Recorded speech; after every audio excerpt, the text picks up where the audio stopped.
அண்மை செய்தியை பார்த்து வருகிறோம். தங்களது வார்டுகளில் அடிப்படை வசதி செய்து கொடுக்கப்படவில்லை என்ற குற்றச்சாட்டை முன்வைத்து வரும் 31ஆம் தேதி தங்களது வார்டுகளில் உண்ணாவிரதம் இருக்கப் போவதாக திமுக கவுன்சிலர்கள் அறிவிப்பு ஒன்றை வெளியிட்டிருக்கின்றனர். இதுகுறித்த அண்மை செய்தியை பார்த்து வருகிறோம். மேலும் இந்த கோரிக்கைகளை நிறைவேற்றாவிட்டால் ராஜினாமா செய்வோம் எனவும் அவர்கள் தரப்பில் தெரிவிக்கப்பட்டிருக்கிறது. கடலூர் மாநகராட்சியில் 10 திமுக கவுன்சிலர்கள் உண்ணாவிரத போராட்டத்தை அறிவித்துள்ளனர். தங்களது வார்டுகளில் அடிப்படை வசதி செய்து கொடுக்கப்படவில்லை என்ற குற்றச்சாட்டை முன்வைத்து இதனை அறிவித்திருக்கிறார்கள். வரும் 31ஆம் தேதி தங்களது வார்டுகளில் உண்ணாவிரதம் இருக்கப் போவதாக அறிவித்துள்ளனர். மேலும் இந்த கோரிக்கைகள் நிறைவேற்றப்படாவிட்டால் ராஜினாமா செய்யப்போவதாகவும் அவர்கள் எச்சரிக்கை விடுத்திருக்கின்றனர். கூடுதல் விவரங்களை செய்தியாளர் பாரிவள்ளல் வழங்க கேட்கலாம். பாரிவள்ளல் வணக்கம், முழு விவரங்கள் என்ன? அகிலா, கடலூர் மாநகராட்சியை பொறுத்த வரைக்கும் மேயரா திமுகவை சேர்ந்த சுந்தரி ராஜா என்பவர் பதவி வகிக்கிறாங்க.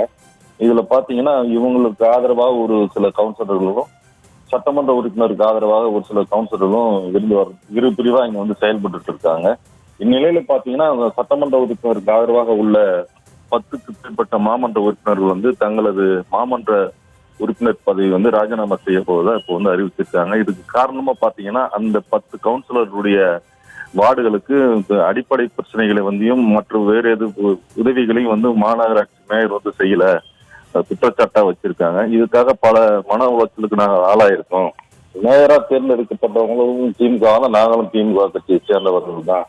தொடர்ந்து எங்களை அவங்க புறக்கணிப்பு ஈடுபடுறதுனால வருகின்ற 31ஆம் தேதி பாத்தீங்கன்னா மாநகராட்சி வளாகத்தில் உள்ள காந்தி சிலை அருகே உண்ணாவிரத போராட்டத்தில் ஈடுபட போறதா அறிவிச்சிருக்காங்க. இதற்கு காரணம் அவங்க சொல்றது திமுக தலைமைக்கு பல முறை நாங்கள் எடுத்து கூறியும் எந்த விதமான ஒரு நடவடிக்கையும் எடுக்கல. இந்நிலையில பாத்தீங்கன்னா வருகின்ற 31ஆம் தேதி தங்களது கோரிக்கை தலைமைக்கு கவனத்திற்கு ஈர்க்கும் வகையில் இந்த உண்ணாவிரத போராட்டமானது நடைபெற இருக்கு.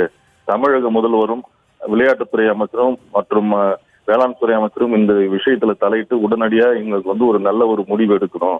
எங்களுடைய அடிப்படை எங்களை தேர்ந்தெடுக்கப்பட்ட மக்களுக்கு நாங்க ஏதாவது செய்ய வேண்டும் உடனடியாக எங்களுக்கு இந்த தகுந்த நடவடிக்கை எடுக்க வேண்டும். அப்படி இல்லைன்னா நாங்க எங்களுடைய மாமன்ற உறுப்பினர் பதவி ராஜினாமா செய்ய போவதா தெரிவிச்சிருக்காங்க. அகிலா,